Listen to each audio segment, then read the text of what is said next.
Hello everyone, my name is Chelsea and welcome back to my channel. For today's videos, we are trying some Otome demos.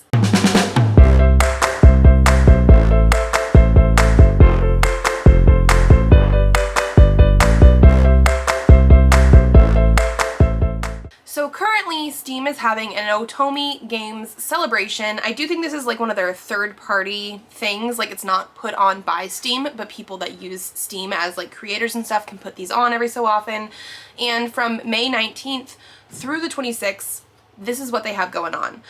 It does have a like what is Otome on here, which it is a term used to describe romance-driven games where the player can play as a woman and pursue romantic relationships with a focus on men as love interests.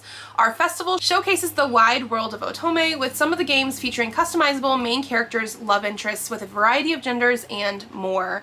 I have played games like this in the past. I absolutely love them. They're usually very story-driven as well as the romance in them.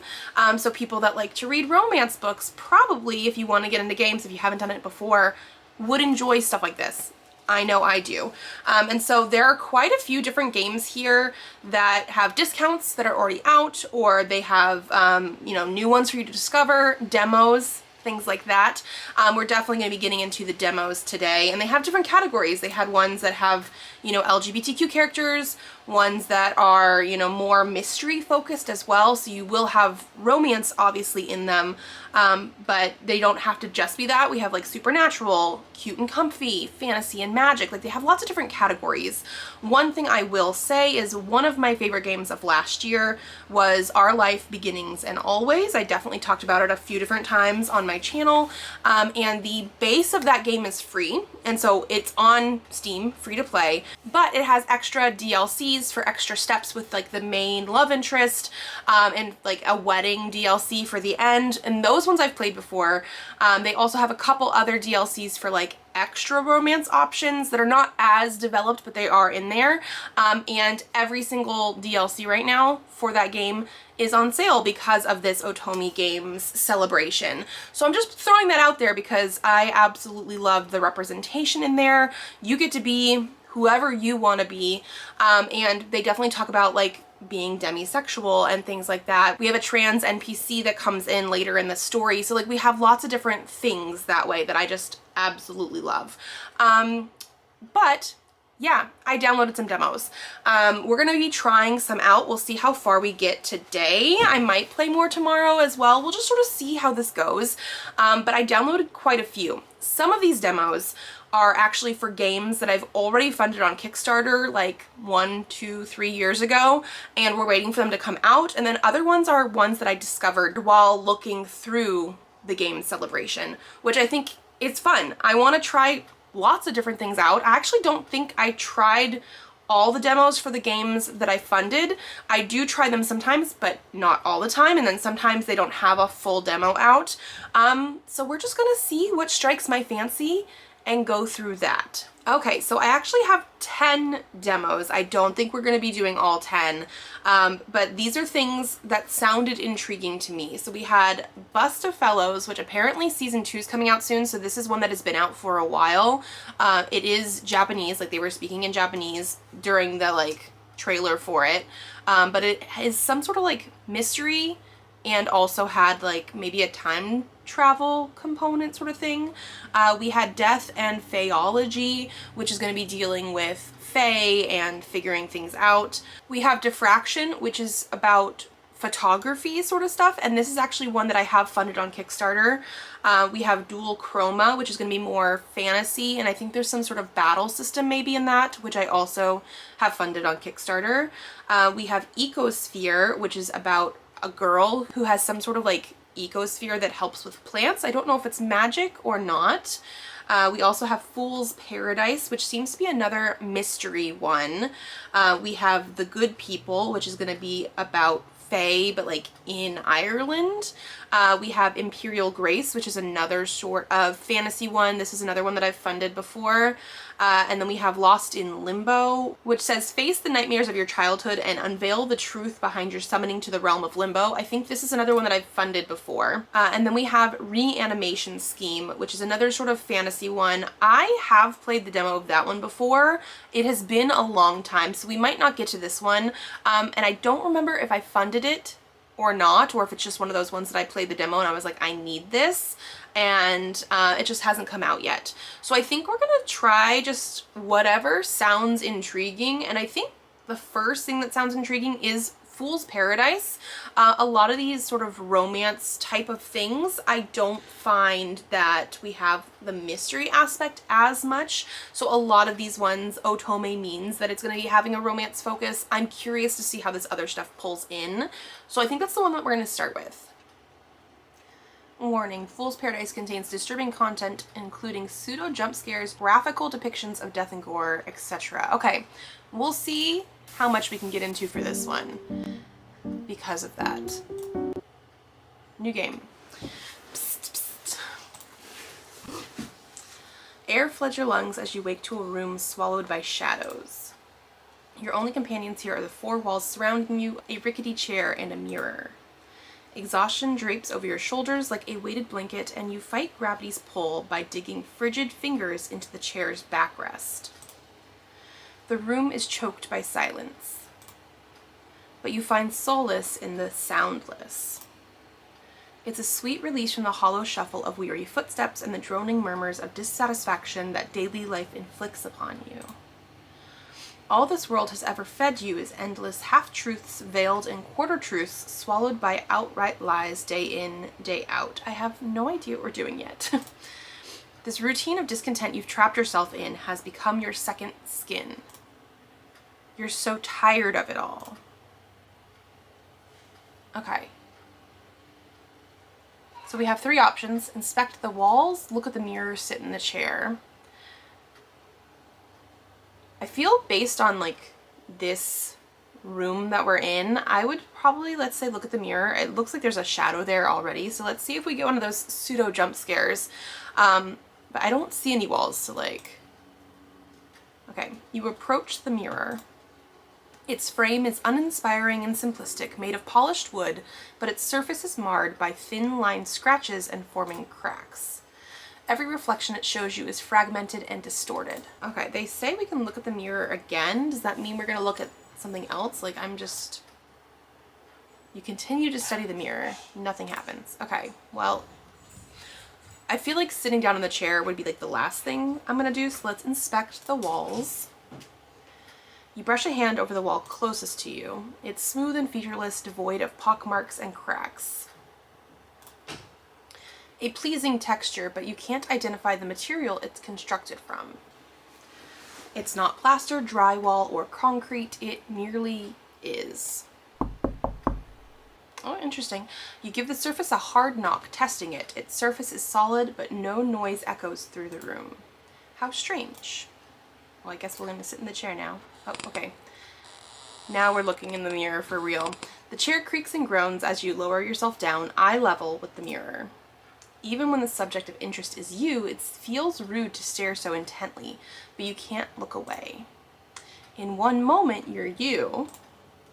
In the next, a shadow. Okay, well, the eyes blink. You know the shade for what it is. It haunts those worn, smooth, and featureless by time, hand-sculpted by expectations to be effortless and easy to digest. I will say some of the dialogue in this, like the descriptions, is a little bit too flowery for me. Everything you do, it does. Okay, sorry. Slap yourself, stand up and leave, turn away, flip the shadow off, kick your chair over, or maybe I'll... Like, what are these options? Okay, or maybe I'll... Okay. Touch the mirror, perform a silly dance, punch the mirror, high-five the mirror, sit and stare, or I guess maybe actually all is like you go back, so it has lots of options. I'm gonna touch it. Curious. You reach a hand out until it meets cold glass. The shadow follows suit, its dark fingers intertwined with yours. Interesting. You feel strangely reassured, like the shadow is offering you encouragement through its touch. Yep, there was the pseudo jump scare.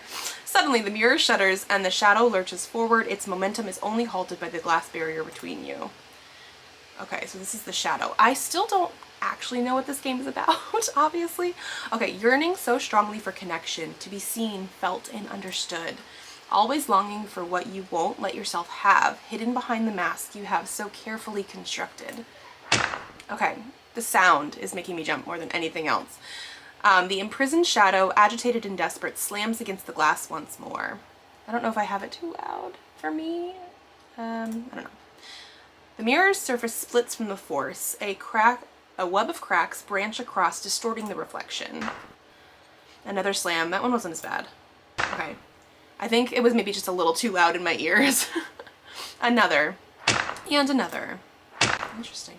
The glass shudders and then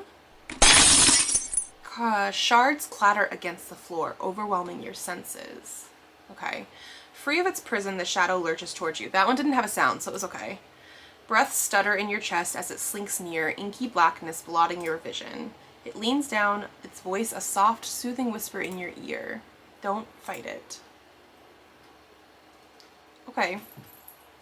November 27th, The Happenstance of Circumstance.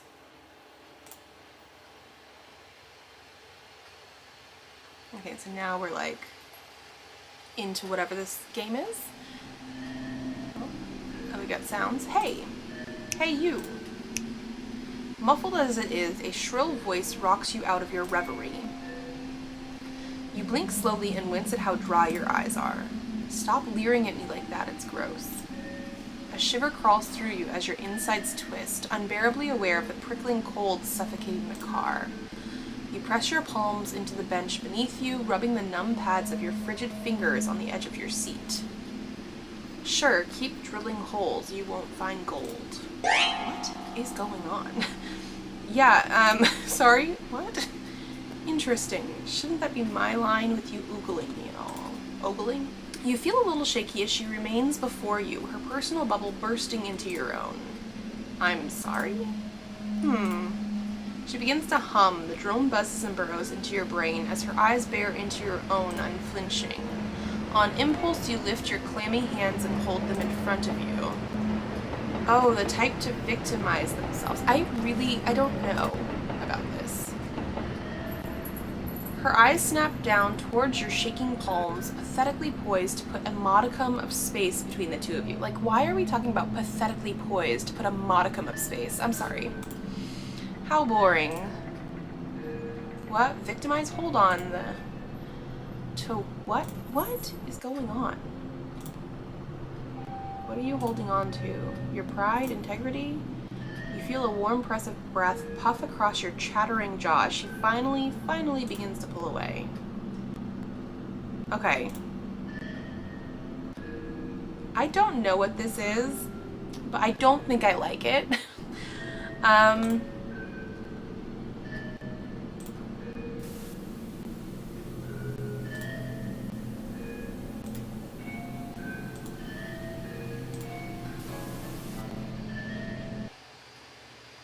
Okay, we're done with this one. Okay, they do have a warning here, just because I was curious, for Act 1, Part 1, which I guess is part of the demo. The theme statement has distortion, unreality, pseudo jump scare, and then where we were here, distortion, unreality, flashing lights, pseudo jump scare, and swearing. More swearing. Yeah, I mean, okay, so eventually you get to, like, blood and death. Let's go to the store page and just sort of see what it said, because I was curious about this, but I think it was mostly just because I had never heard of it before, and like they have like choose a storyteller and stuff. I don't know. Invited by a stranger to join Fool's Paradise, you'll seek a sense of community without conformity as you make choices that determine to the fate of the commune and all those within it. So when confronted by division and derision, will you change the status quo or are you content to let it crumble? I don't know about this one. I think maybe not. I was curious, especially since it's not just romance stuff, but we're gonna move on. Let's do something that might be a little bit more lighthearted. None of these are like purely just romance type of ones. But let's see. Maybe like one of the fantasy type ones. Let's like check out The Good People. Okay, so we're gonna do The Good People. I like that we have music, and I really like the art style. That's part of the reason I was drawn to this when I was looking at demos. Let's continue. Okay, so we look like maybe we can edit character stuff. It doesn't look like I can do this as far as I can tell. But we have, do you accept the name to be true? They're not letting us know what it is. If yes, the name will be left to fate. If no, okay, you can put whatever name you want. I'm gonna leave it to fate. And it's blacked out because I don't think we're supposed to know what it is yet. Nickname. I'm not gonna be able to pronounce that. So, let's do like Aaron. I know it's American, I know it's not the same, but I can at least say that. In the Book of the Traveler, pronouns will default to they, them due to a case of mistaken identity, but otherwise, you can pick whatever you want. I'm gonna do she, her, hers, because that is what I identify as, and I don't think we can really do anything else, so I guess we'll save. Okay.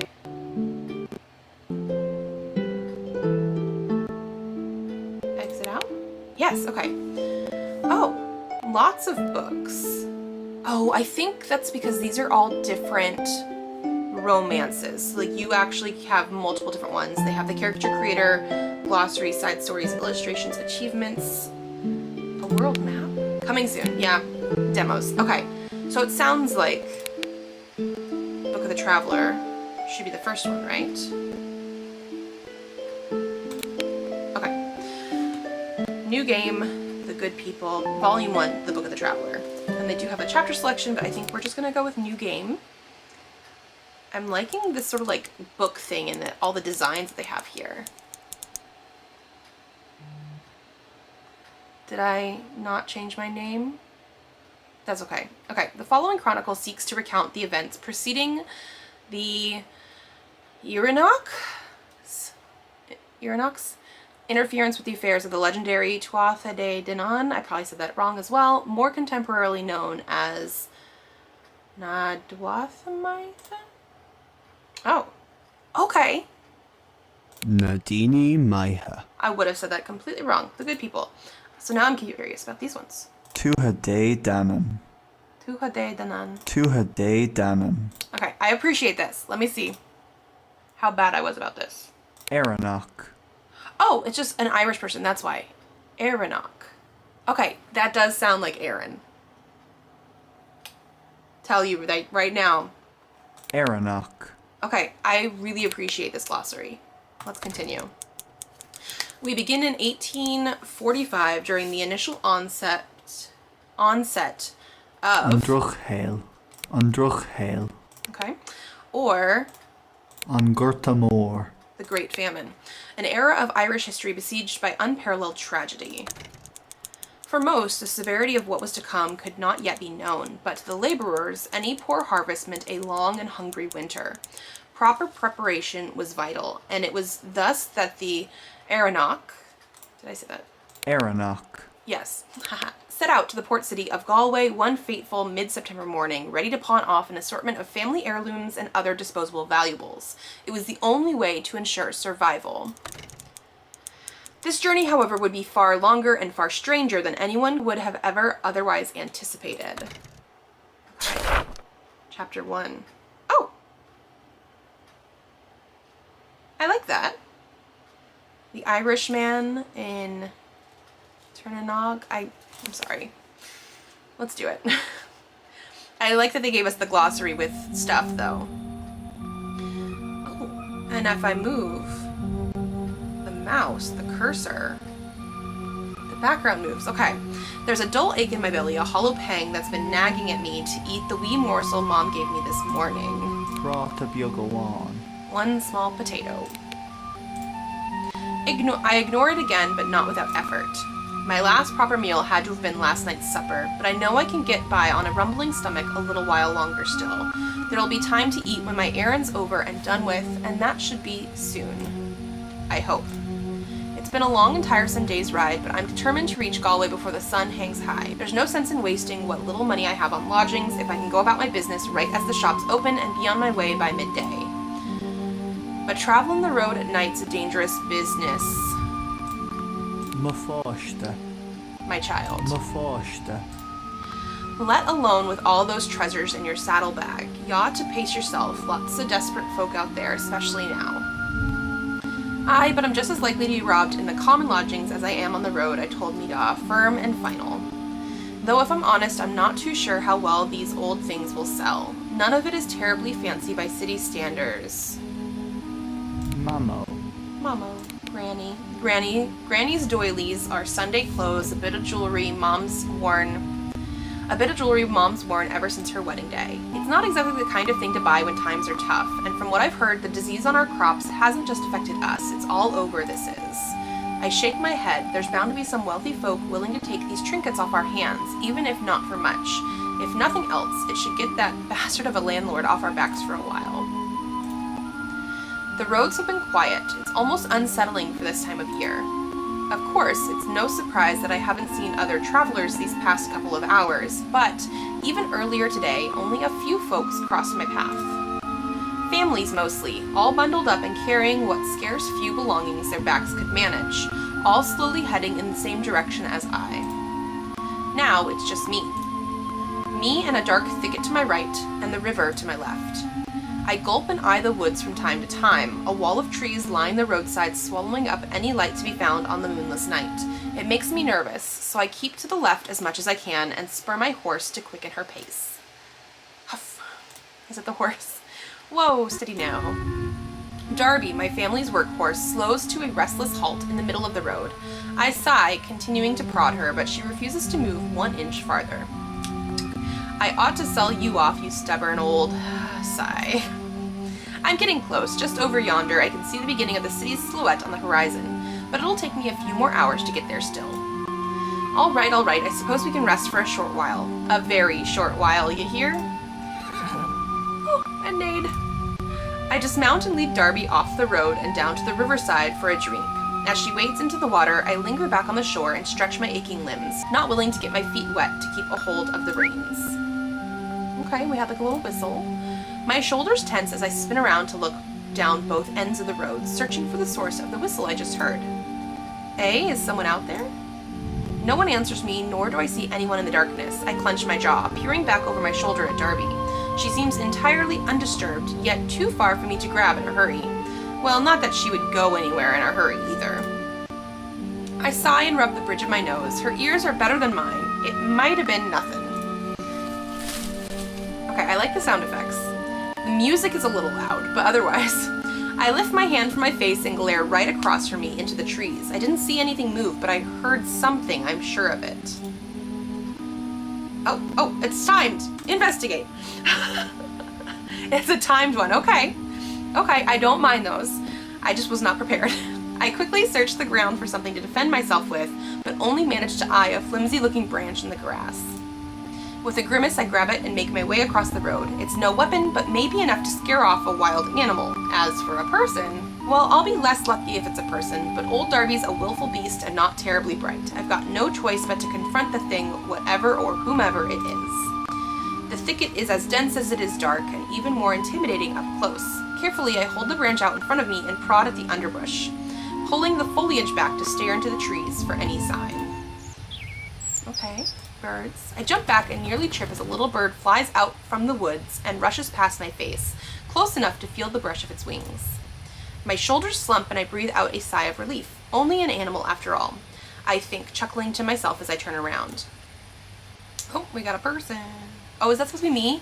I think based on the character creator it is. And then stranger. Unless it's somebody that's supposed to look like me? I don't know. Okay, I'm confused now. My jaw hangs slack as I finally spot the hooded person on the other side of the road, who somehow crept past me and now stands ready to hoist themselves right onto the back of my dim-witted mare. Hey, what are you doing? Get away from there. The stranger is not saying anything. The stranger refuses to regard me even as I charge toward them. Unfortunately, I'm too slow. By the time I reach the thieving bastard, they've already swung into Darby's saddle.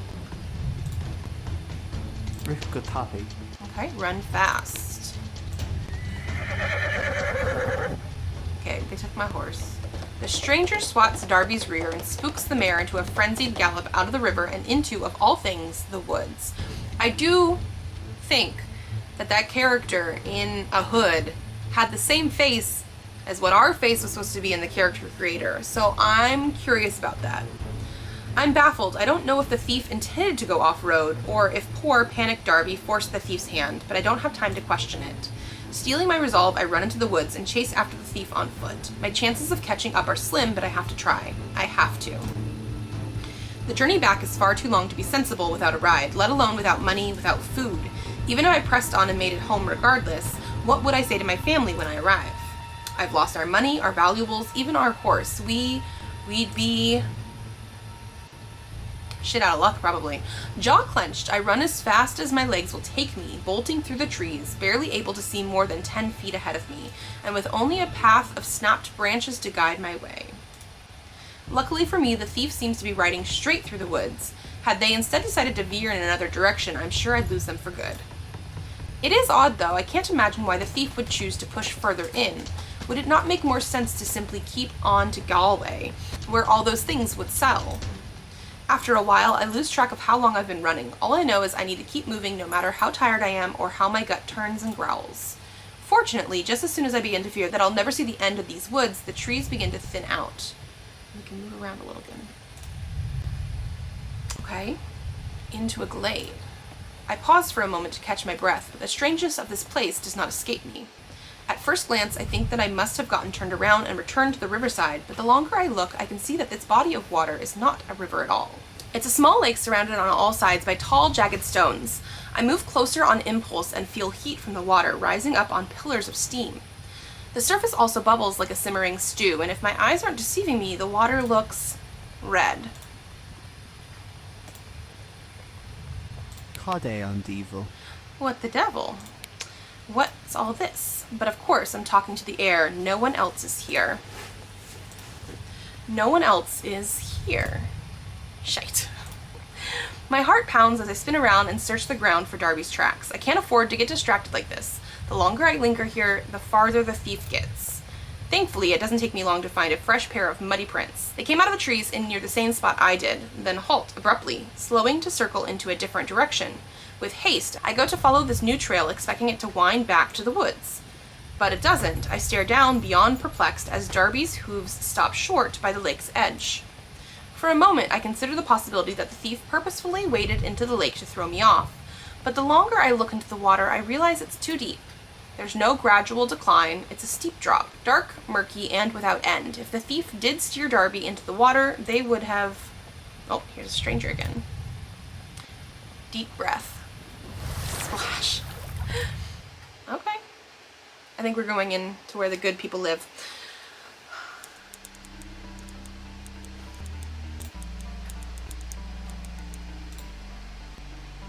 The Lake of the Dragon's Mouth. Look, Bale Dragon.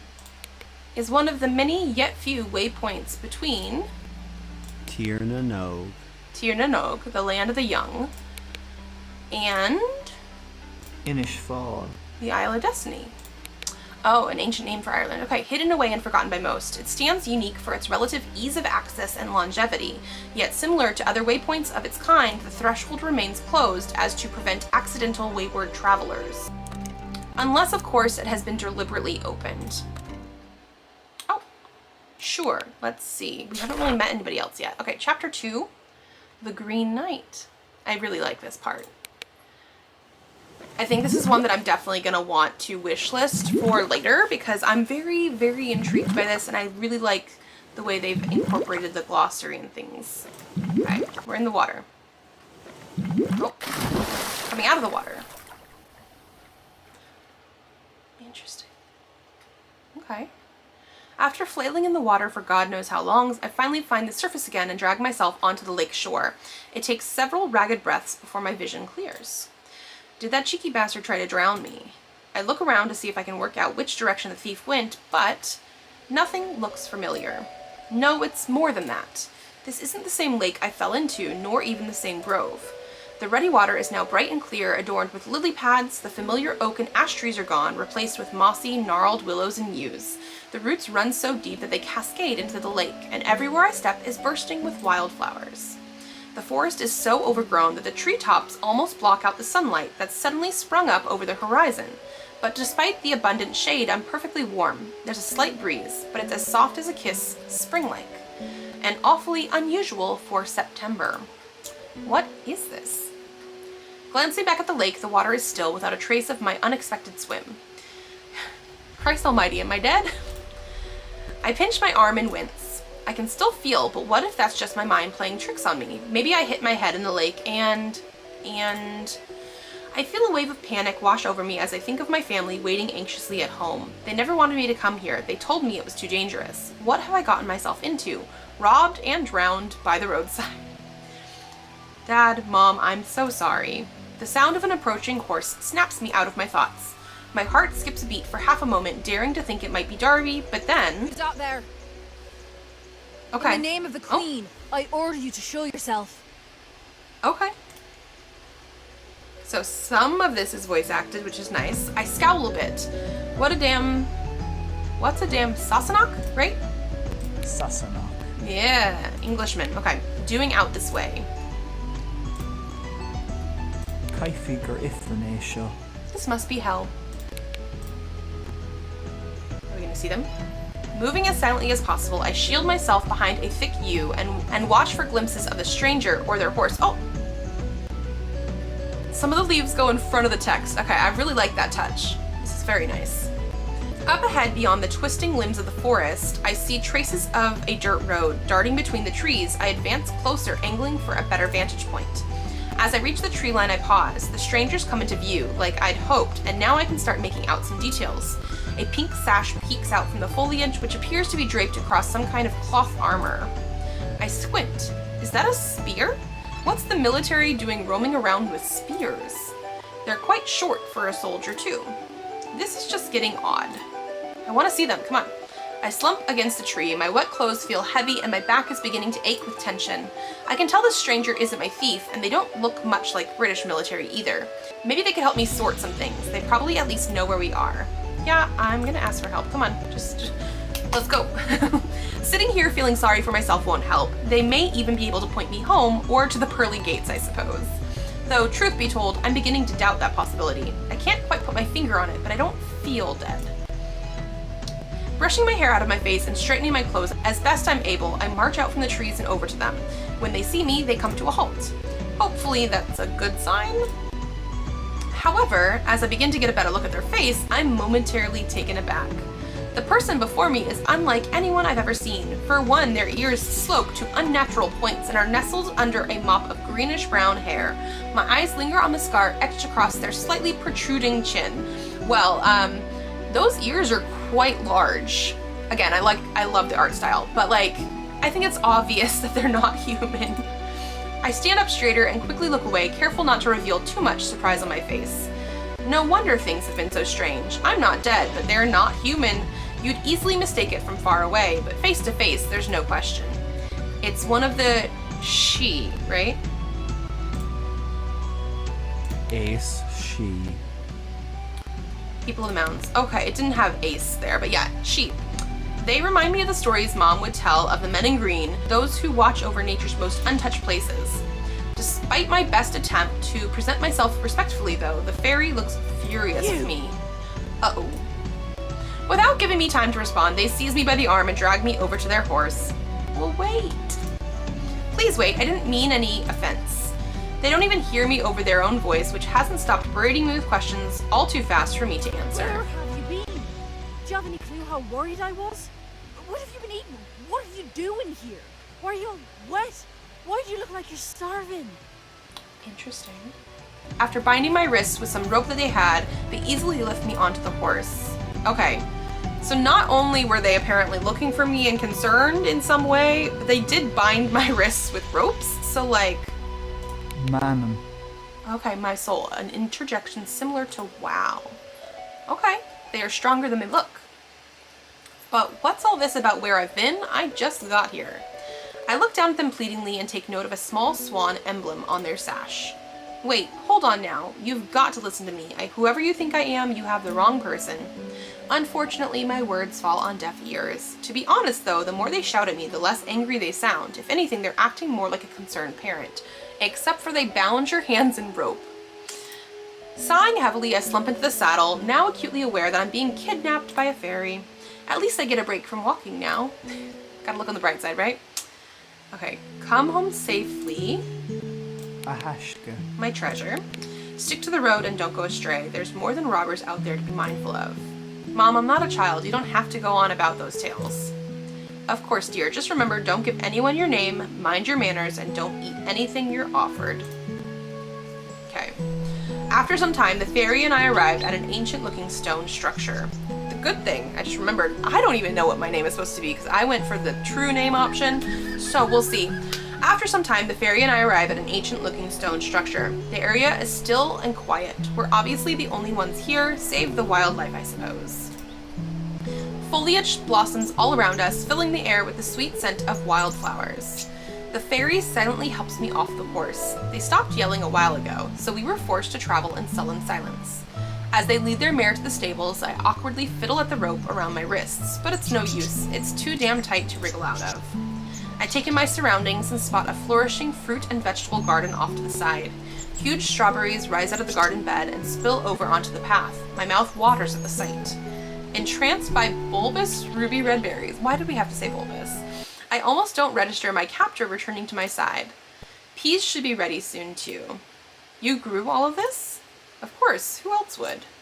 They give me a puzzled look.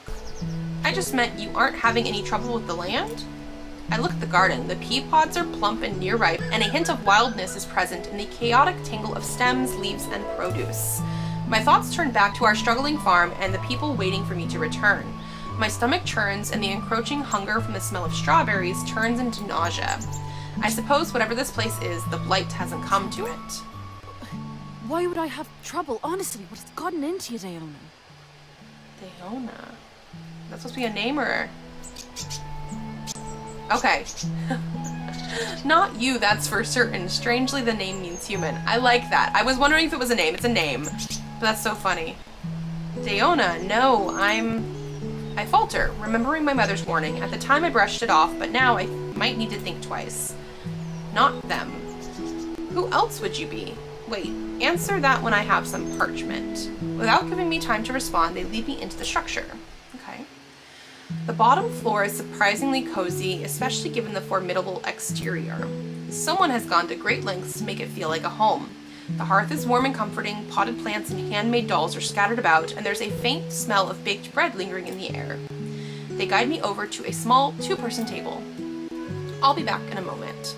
It's interesting how they don't have dialogue for everything, you know what I mean? Like, it's not voice acted for everything that the stranger says. As I wait at the table with not much else to do, I let my eyes wander over the decor. The tatting of the lace on the doily is done so well, I wonder if the fairy made all of these things. The dolls, the doilies, the knitted blanket on the back of that armchair. I nervously eye the comparatively crude monstrosity propped up in the corner, which I assume is some kind of training dummy by the arrows in its torso. The word Traitor King are scrawled across a sign slung over its neck, no doubt a testament of the dummy king's villainy. Suppose some things never change no matter where you go, but what is it guarding? When the fairy doesn't come back immediately, I use the opportunity to rise and check. It's a holding cell, a remnant of this building's purpose perhaps before the fairy made it a home. Peeking through the bars, I scan what may be in my future. Death by allergies.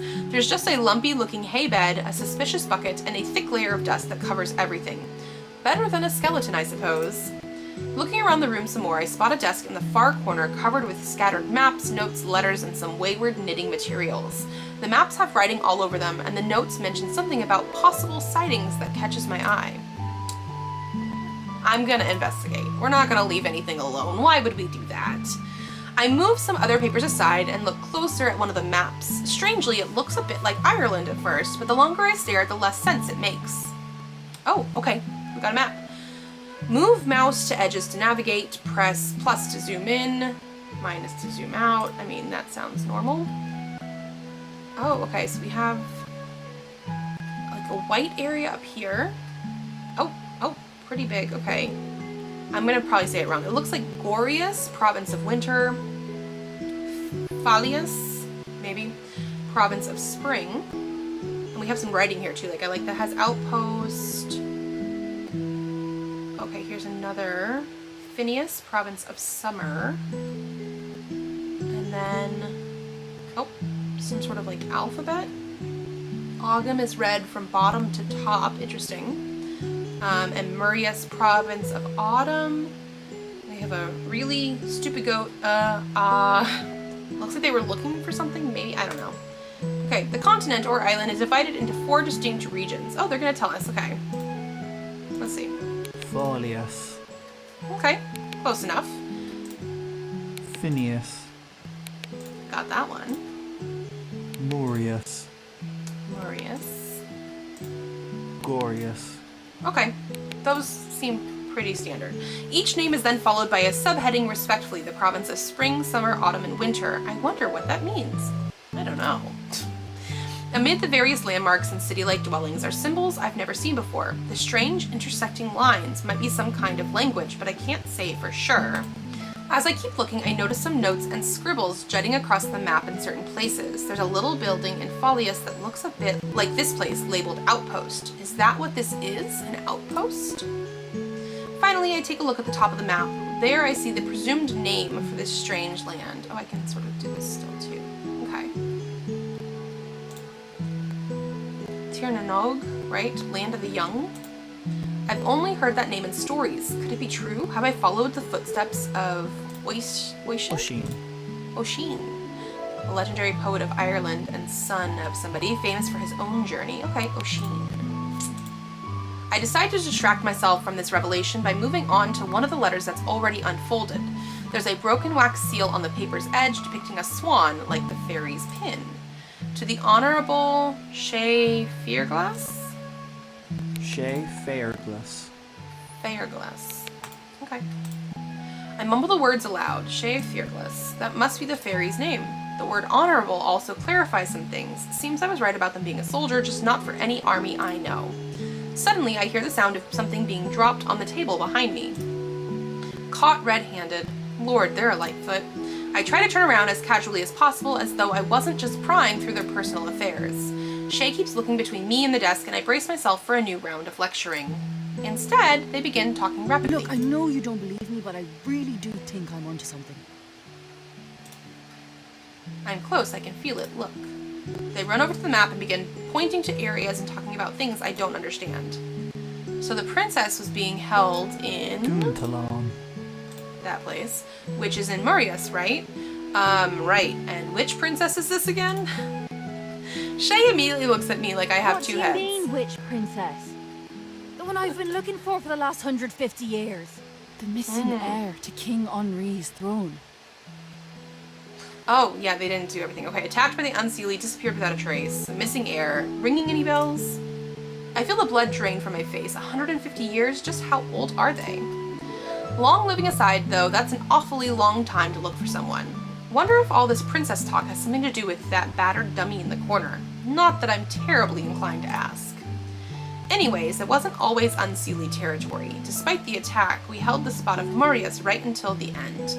It only went to the traders after the treaty, so I might have been wrong about her getting stuck over there given the timing.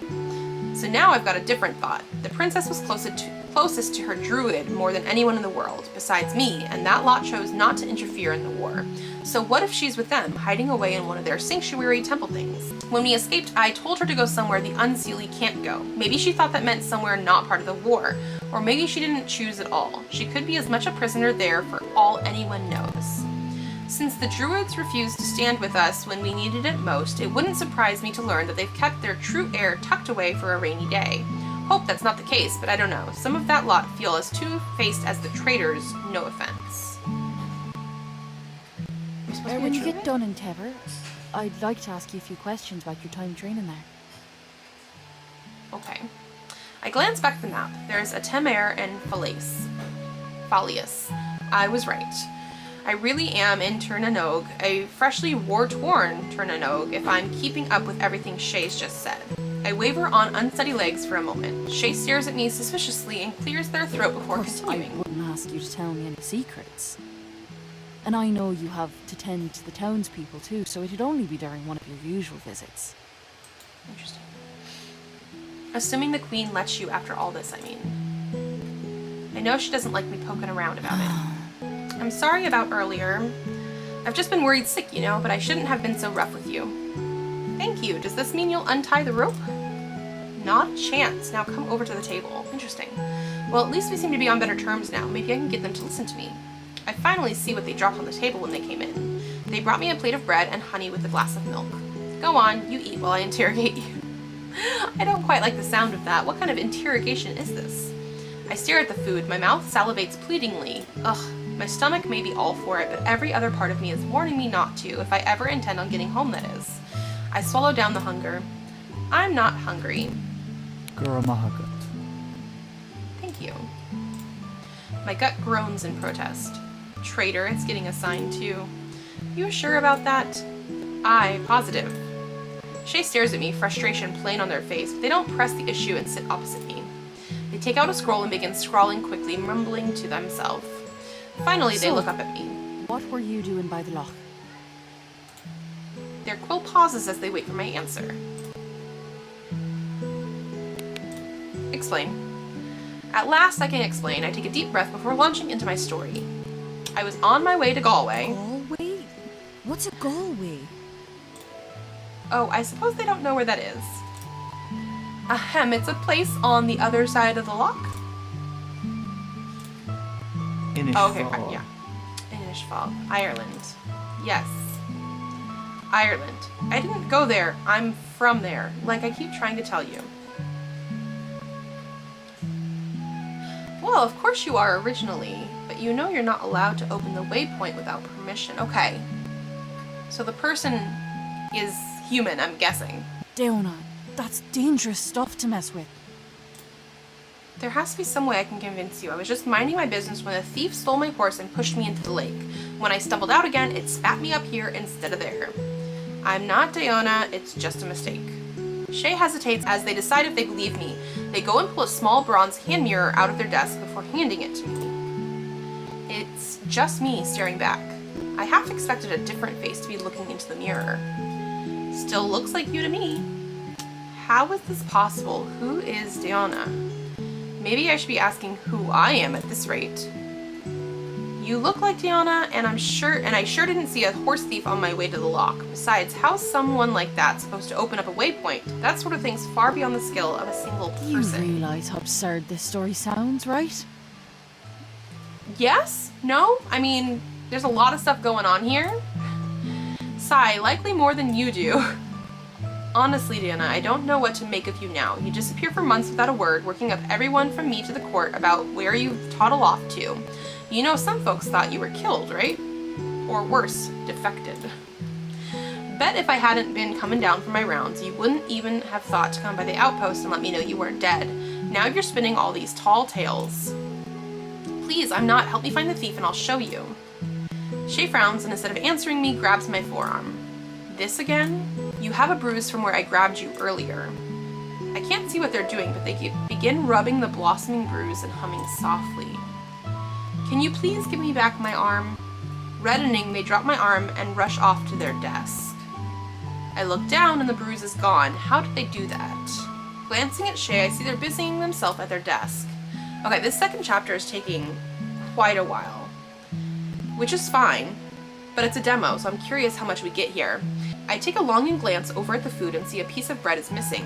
Wait a second, where did it go? Am I finally losing it?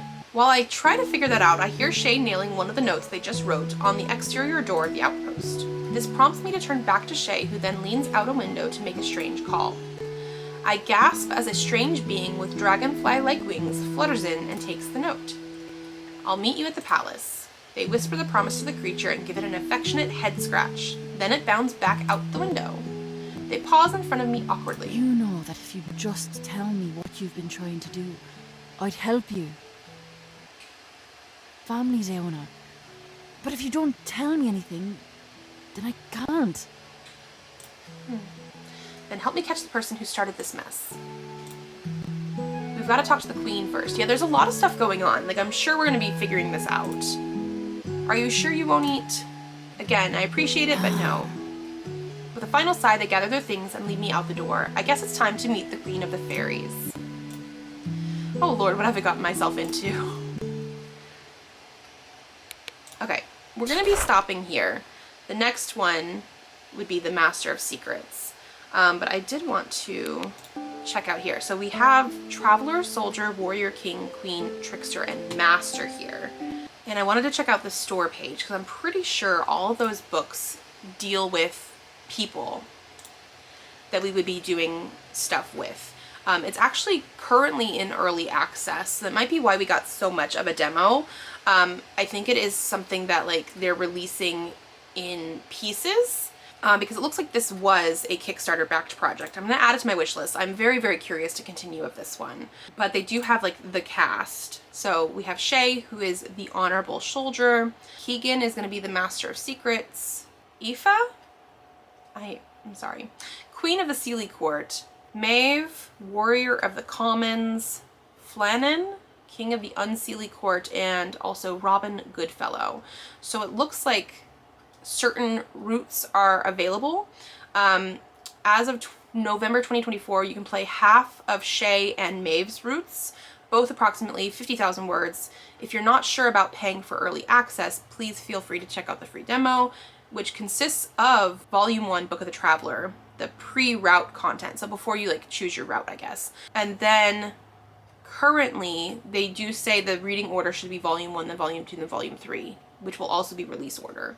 I'm very, very curious about this one. I like the idea of it. I love the art. And I'm also curious about that whole like read Volume 1, then 2, then 3.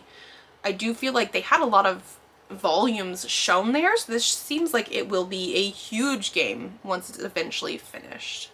Okay, and so we are back the very next day. My camera battery died basically at the end of the time yesterday, and I didn't have another one like really ready to go. They were both low on battery at the start. So yeah, we're gonna try and fit in one more demo, I think. And you know what? I don't know if I have actually funded the Kickstarter for Lost in Limbo or not. Some of these other ones I have, but I've definitely heard of it and been intrigued by it because like I've heard of the developer of the game. So I think what we're gonna do, because it looks like it's more in the fantasy sort of area, again with those sort of like cool artsy vibes, I think that's what we're gonna try. Okay. We're starting off with this little short intro. In a world on the verge of collapse, will love be the key to your freedom, or the first chapter of your downfall? You've changed this timeless life. Okay, we have pride, tie By your side to keep you Amon. Oh, tie yourself to one of 7 Better learn how to get back up quicker. demon lords. I don't know. I couldn't. arrangement to cause you any pain. So this is more like the Matters trailer. Is it worth risking your life to find out? I will remember you. Maybe we could just care about each other instead. Okay, there's a lot of people here. Dark fantasy romance visual novel. Okay. I feel like this would be up a lot of people's alleys. Okay. They have some updates on patch notes, it looks like. This is just the demo for now. Let's start with a new game. Notice this game contains flashing lights that may make it unsuitable for people with photosensitivity. You can configure it off as well. Oh, okay. So you can customize your name and pronouns here, it looks like. I'm gonna leave it because I'm okay with River Winchester as the names. The default they have here is they, them, which is probably a good choice because then you can choose whatever you want. I'm gonna do she, her though, just because that's what I am. Are you sure? Yes, I'm sure. That's fine. Okay, let's see. Is my cursor in the way? Maybe. In my dreams, I see a black tower.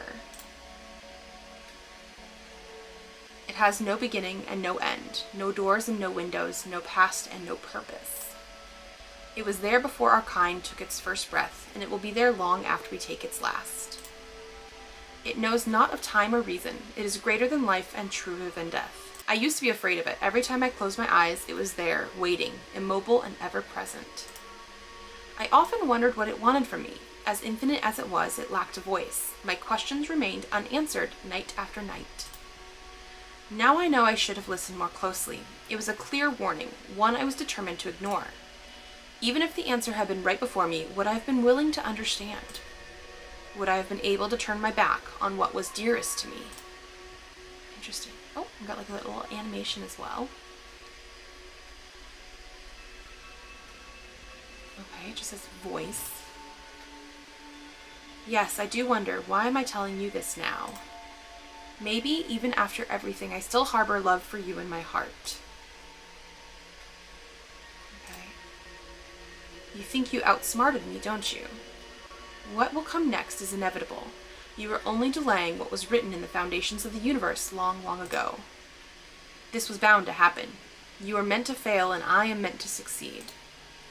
So why do you insist on continuing this charade? Are you truly this desperate? Or have you finally gone mad? Interesting. I see. You think of yourself as special, don't you? The chosen one, the savior, the hero. It must hurt knowing you are none of those things. It must make you lie awake at night knowing someone else now has what once was yours. What is crueler than having no place to go, but having no one to be? I love that the voice is just like, not a voice. They're literally not saying anything. And yet you say nothing. Even now as you stand on the edge of the abyss, you refuse to so much as mumble a word. You could beg for forgiveness, for help, but you won't. Time is not on your side, betrayer. You will soon have to face me. I will erode the hope of those who denied me. I will feed the fear of the disloyal and the broken, and when they look at the sky begging for salvation, they will hope to see me. Oh, it's in red. And it's turning red. And my wanderer, my dear wanderer, will be the key to a new and glorious birth. Remember, betrayer, the Midnight Tower is not my prison. It is my fortress. I'm curious. I'm very curious. Oh. Huh. You like woke up? I fell asleep. I wiped the drool off my chin with the back of my hand. The lobby of the occult and esoteric shop is as empty as it was when we got here. The old clock marks more than an hour since Evie disappeared behind that door to get a tarot reading. No one has come in or out since. The cheap whimsical playlist coming out of the speakers of the waiting room is the only company I have. Chances are no one even knows I'm still waiting here, and yet the first sensation that takes over me when the haze of sleep dissipates is that of someone watching me. It's been happening again recently, that buzzing in my nape, the disgusting tickle of 1,000 eyes digging in the back of my head, following me everywhere. Interesting. Ugh. The blasted tower again. The dream is getting longer with each passing day, more detailed, more permanent. Now it even haunts my sporadic naps. If I close my eyes, what is crueler than having no place to go, but having no one to be? For as long as I can remember, this dream has been a part of my life, an infinite tower decomposing in the bleeding night sky. It's a cryptic nightmare typical of the imaginative mind of a kid, something you let go of when you're older, but I didn't. It lingered until I stepped out of Feyborn to live my own life. Then it disappeared without a trace, but since I've moved back 2 weeks ago, it's been visiting most nights again, as if it had been waiting for me to return. Okay, interesting. I can't say I'm surprised it's back though. My mind has never been in a worse place than it is now. Jobless, broke, living back with my mom and grandmother in the old family house, waiting for my best friend to get tired of asking questions about her future to a stranger that allegedly has supernatural powers. And dealing with ominous dreams provoked by feelings of anxiety and dread. One therapist I saw had an interesting hypothesis. Having my grandmother constantly claiming the town is cursed may have had some effects on my brain as a kid. The scary tower was the result of it. Well, I'm going to assume based on this, your grandmother was right and the town is cursed. Based on Grandma's superstitious thinking, the longer I stay here, the more evil rubs on me. That means I'm cursed by now, following that logic, and everyone else who lives here. You'd think they would notice if they were. Maybe if I believed in those kinds of things, it would bring some kind of relief. I could try to uncurse myself, if that's possible. Cleanse? Purify? I'm not sure what the word would be. Oh, a phone. A text from Evie, who should not be texting while she's getting her fortune read. Up here, I am the funniest person you know. There's like a video back to them, and then... Oh, this must be like during her reading. It has like crystals and stuff. Attached to the text is a poorly taken photo of what seems to be a bunch of rocks thrown on top of a round table. SFL, save for later. I don't think you were supposed to sneak a photo of. Anyways. Yeah, nothing has changed.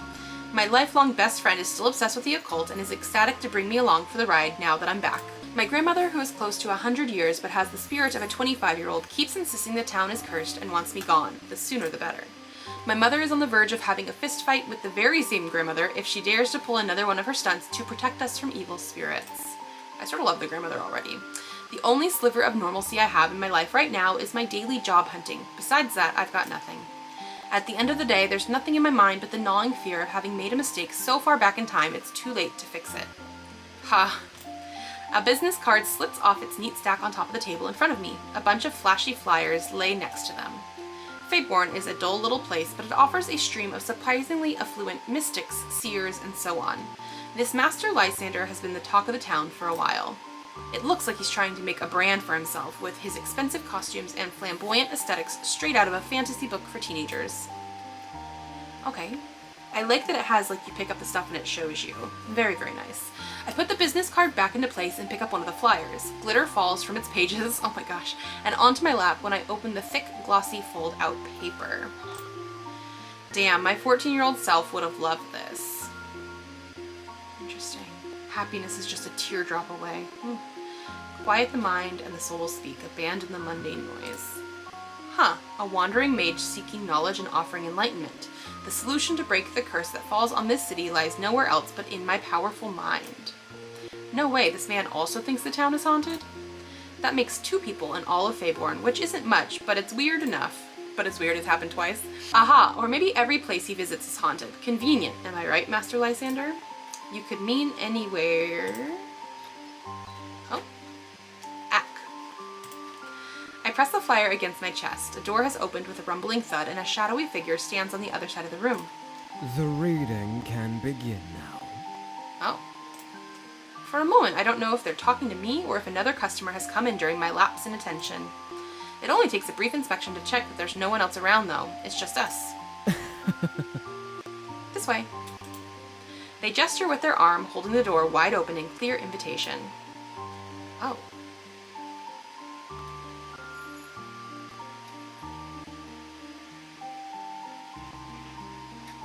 Okay. I would say, like, okay, this is when you get to these things, these visual novels. It's mostly you reading, and it's a visual novel. Obviously, I feel like people that read would probably really like these games. But you get to make decisions, and so this is where you're like, how much do you want to roleplay? Do I want to be like, she was only here for her friend, doesn't actually think the town is haunted or whatever, and decline? Or do I just want to be like, yeah, let's see what's going on. We're gonna see what's going on. Oh well, it's either getting a tarot reading or wallowing in my misery while I wait for Evie to finish up, and that could take, what, 3 hours? I wouldn't be surprised if Master Lysander kicks her out. Before I can open my mouth, however, I remember something crucial. Sorry, I didn't book a session. My friend is already in there with your colleague, so... On the house.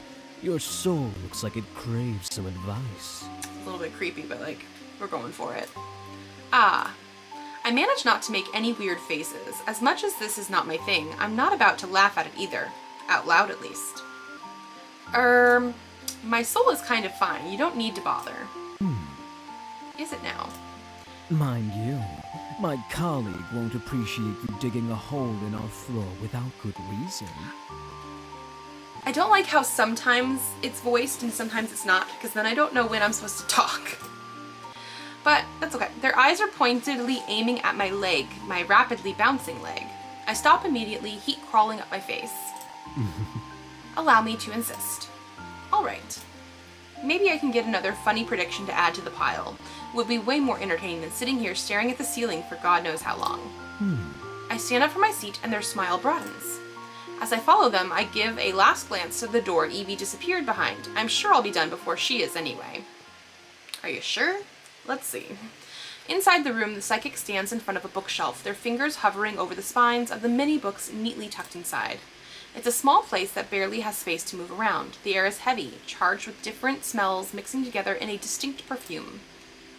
Please close the door and take a seat.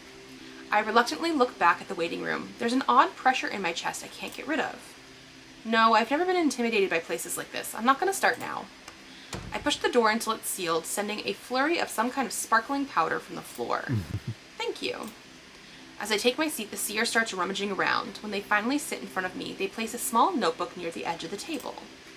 It's shabby, to say the least. The faded cover still has some visible white lines, but I can't make any sense of the drawings they used to form. I have been waiting for you. Okay. My heart skips a beat. How do you... They smile slowly. Yeah, they know her name. The one between told me about you. They knew you would come to me today. The one between. Interesting. Okay. Yeah, the one between. That's a new one. A mortar and pestle join the book on the table, as well as a slim wooden box and an ink bottle with a brush seated on top. No need to be so surprised. You, more than anyone else, should be familiar with the ways of the occult. My face drops a bit, but I'm quick to cover it up. By the way their grin widens, I can tell I've failed. There's no way they know about me or my family. They're surely only reciting a speech they use to impress every client that steps into the room. I'm assuming her family has more to do with the occult. Something that he shouldn't know. Discomfort worms its way into my chest, but inside it, there's the slightest spark of curiosity. Share your thoughts with me. My thoughts? The first thing crossing your mind. The key to getting acquainted with one's psyche lies in spontaneity. Your mind, your inner self, knows more about what haunts you than you do yourself. Interesting. Wait, before we start, I have to warn you. I don't believe in this kind of thing. I don't mean to disrespect your work in the slightest, but you may be wasting your time with me. You don't really believe that, do you, Miss Winchester? There's a deliberately crafted balance inside you. You do not believe, but I can see you are quite sensitive to the ways the common folk consider unorthodox. There's a pointed pause as they tilt their head. Ah yes, that makes sense. Your family's influence, yes? My mouth opens to ask, but I stop myself. They know what I'm about to say, and I know what they would answer. The one between told me. You must know, then, how the minds of a chosen few are prone to connecting with unusual places and forces. The air becomes stiff and dense around me, and the shadows behind their figures seem to elongate until I can make out the shape of the tower. You see, it is easier to enlighten the unbelieving than it is to take devotion away from the faithful. I assume you're planning to enlighten me, then. You are an interesting individual, Miss Winchester. We both have our reasons to walk the paths we chose. That we do. Now, as much as I would be ecstatic to discuss this further with you, shall you indulge me? I am very interested in what that mind of yours is hiding. The first thing crossing my mind, huh? Right now there's a bunch of things I could think about. I'm gonna go with this middle one, I think. We had, what does the one between say about me? And what do you know about my family? But I think the town being cursed, we're gonna go with that. So, your boss thinks Feyborn is cursed. My boss? Master Lysander. Ah, you disagree? Their head bobs slightly in silent pondering. Where my brother sees a curse, I see a blessing, an opportunity. Oh, brother, okay. This town lies in a place whose reflection harbors deep suffering. Whose? They nod. The scar in Limbo's chest oozes a hatred that seeps into our world, corrupting it. This town rests at its peak, where it is the most damaged. Or so the ancient tomes say. I do think we could help it heal, even if we are trapped in our own reality, for the benefit of both realms. That we are in such an important location must mean we were chosen to do something. But yes, you could say it is a curse. Curious. I can't see my own face, but judging by their low chuckle, I know surprise doesn't begin to describe it. Why do you ask? Curiosity? I know I'm not the best liar around, but they didn't have to laugh like that. I shall refrain from refuting you. Curiosity, then. As they open their notebook to the last page to produce a red ribbon, I'm left staring vacantly at some random point in the room. Grandma has never been so thorough with her arguments about the town being haunted or cursed. She merely limits herself to squawking day and night about the danger I'm in by staying in Faeborn. There's never been any mention of ancient tomes, or a scar oozing hatred, or a boogeyman with a cheesy name like the one between. This person has really put some thought into this, whatever this is. And honestly, hearing someone talking about that stuff so seriously is enough to make you squirm, superstitious or not. It gives a bad feeling, to say the least. Under my vigilant stare, they tie one end of the ribbon around their wrist. They extend their hand to me next, leaving it on top of the table. Your hand, please. I hesitate. Something doesn't sit right with me. It hasn't for a while now, but why does every word they say sound so familiar? I can't say I believe any of their words, but the shadow of doubt is starting to settle in my chest. Worst case scenario, Evie has been scammed and these people are weirdos. But what if this really gives me some answers? You seem to be particularly interested in me. I would say so. I cannot deny that. What do you win with this? If I stood up and left now, what would you lose? My patron would be disappointed. I don't expect to recruit you or convert you. Who's your patron? One of the people that we're going to meet later, probably. I merely wish to give you insight, to give you the choice you've never been granted. Let's make a deal then. If I go through with this, you'll let me ask you as many questions as I want, and you'll answer them. Their shoulders relax with a timid exhale. I give you my word that after this whole ordeal is over, you will have the answers you seek. Okay. Good. Not that their word means anything, but I'll take it. For now. I place my hand on theirs, and to my utter disbelief, they flip it over. They don't seem interested in the lines of my palm. Instead, they tie the other end of the ribbon around my wrist with delicacy, and then dip the brush in the ink. As they do, I sneak my other hand into my pocket where my phone is. I knew they were going to tie it around her wrist. If something happens, I just have to press the power button 5 times. Then it's 10 seconds of countdown until emergency services are notified. I sound crazy. Nothing's going to happen. The seer stops before the tip of the brush can touch my skin, their eyes finding mine. I give them permission with a curt nod. It's oddly fascinating. I thought I had seen everything, oil, water riddles, ashes, needles, but this is new. I close my eyes, focusing on the almost soothing sensation of the brush caressing me. Okay. Yes. Relax. Let your mind wander far, far away, to places you never believed you could go.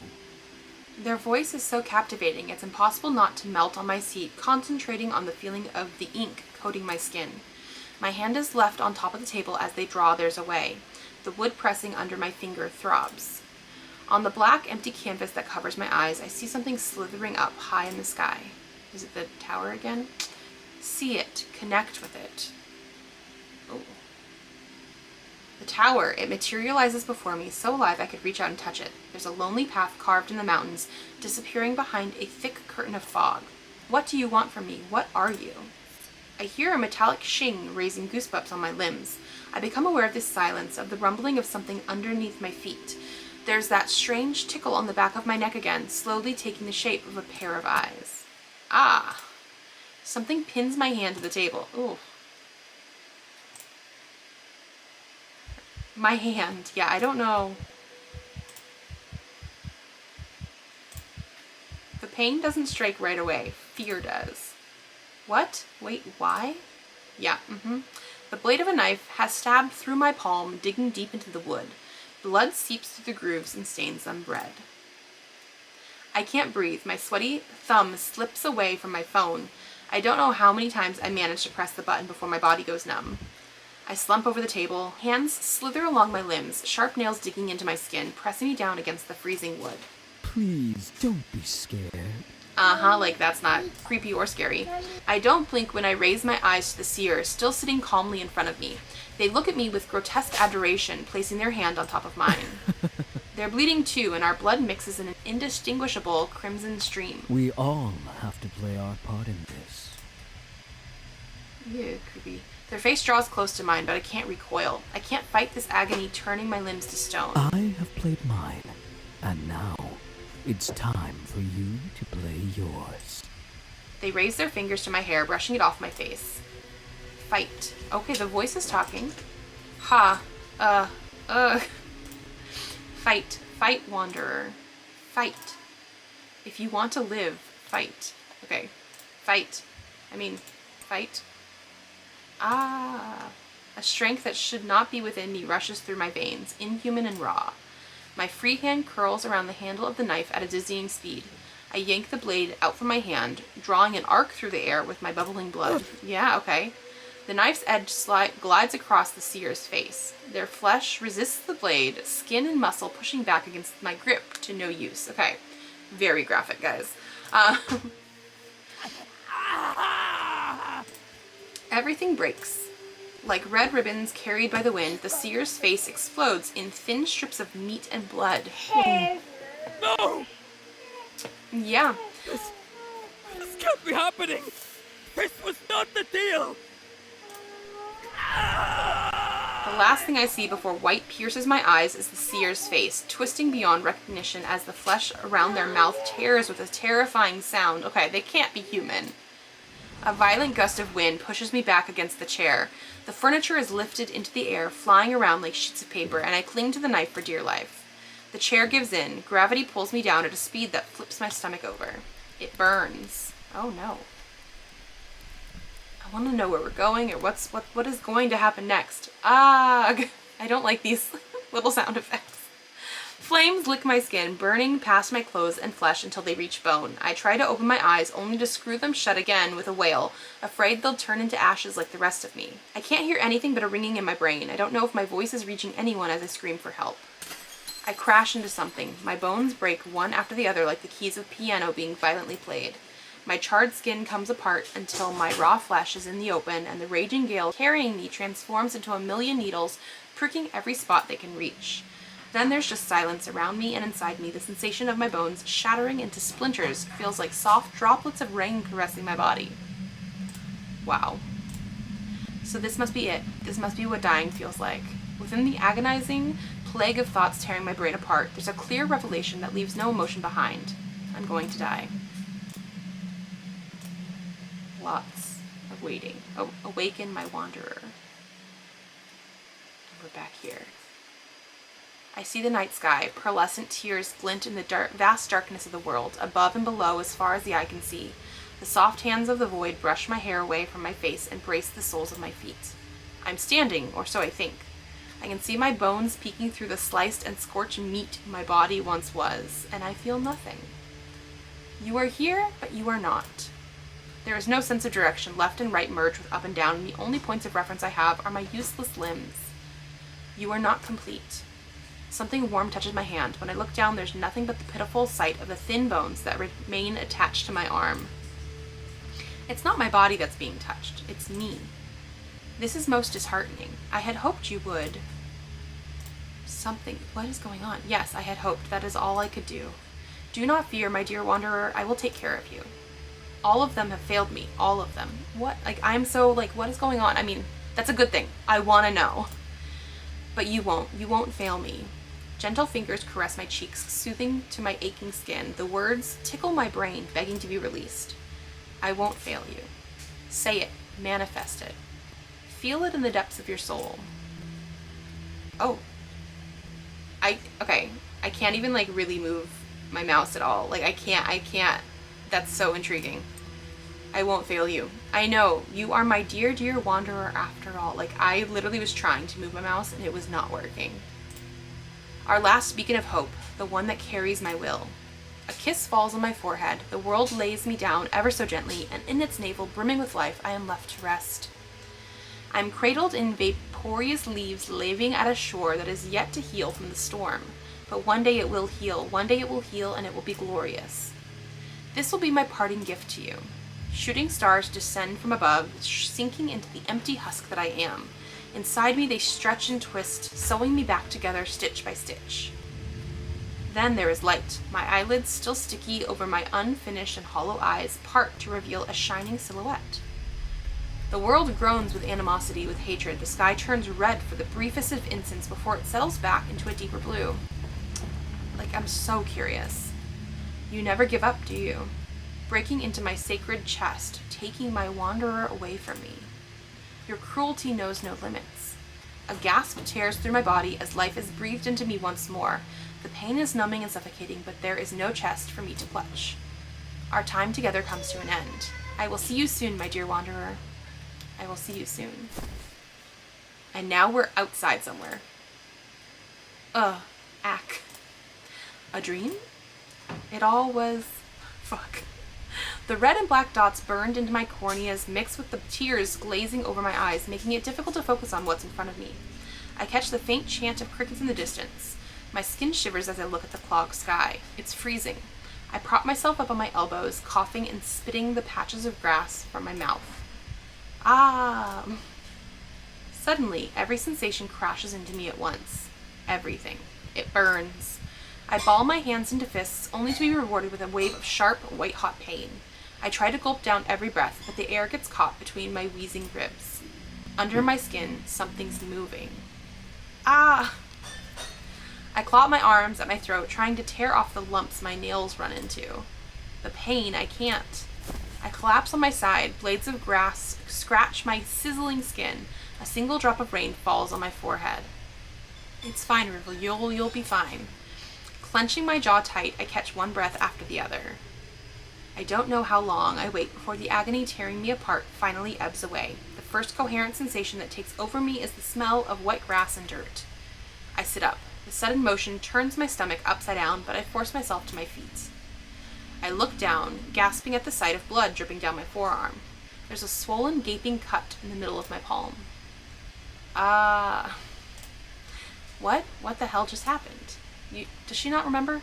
I take in my surroundings. Trees stand as far as the eye can see. The hill I seem to be on top of slinks down and back up, spreading into endless mountains. My head. The memories spring forth as if from an opened faucet. Okay, do you remember now? That seer clearly knew about me. I remember talking with them. I remember the pain in my hand and that adrenaline surging through my veins. But then, nothing. I can't recall a single thing after that. Did they drug me? Was I hallucinating? My phone. I have to check my phone. Thankfully, it's still in my pocket, in one piece. There's no signal at all, no internet connection either, but I dial Evie's number anyway. Alright, okay, I'll call the emergency number. Fuck, come on. There should be a network tower somewhere. Why can't I ever reach the fucking emergency line? What if they attacked Evie too? Was the appointment a trap? I have to do something. I can't just wait here. Taking a deep breath, I put the hem of my shirt between my teeth and rip off a piece of fabric. I manage to tightly wrap the cloth around my hand. It doesn't take long for it to turn red, but I can only hope it does some good until I find help. Okay, River, good job. Oh, the moon peeks over the clouds, its pale light bouncing off of something buried in the mud. There, covered in blood, lies the knife. I cut them back, didn't I? I just cut that person's face. Yes, you did. I've never held a knife in my hands with the purpose of hurting someone or defending myself. As I grab it now, I don't feel that strength from before, but an unsettling pressure in my chest. It may come in handy. They might come back to finish the job, which is terrifying to think about. Let's get a move on. Okay. I know that this is just getting to a point where I could say it was getting good, but I really do need to stop now if I'm going to get stuff done. Yes, I do want to quit. I want to check out the store page for this, obviously. This one says, face the nightmares of your childhood and unravel the truth behind your summoning to the realm of Limbo, which I feel like is where we got to in that way. Fight your way back home with the help of 7 deities sworn to be your protectors.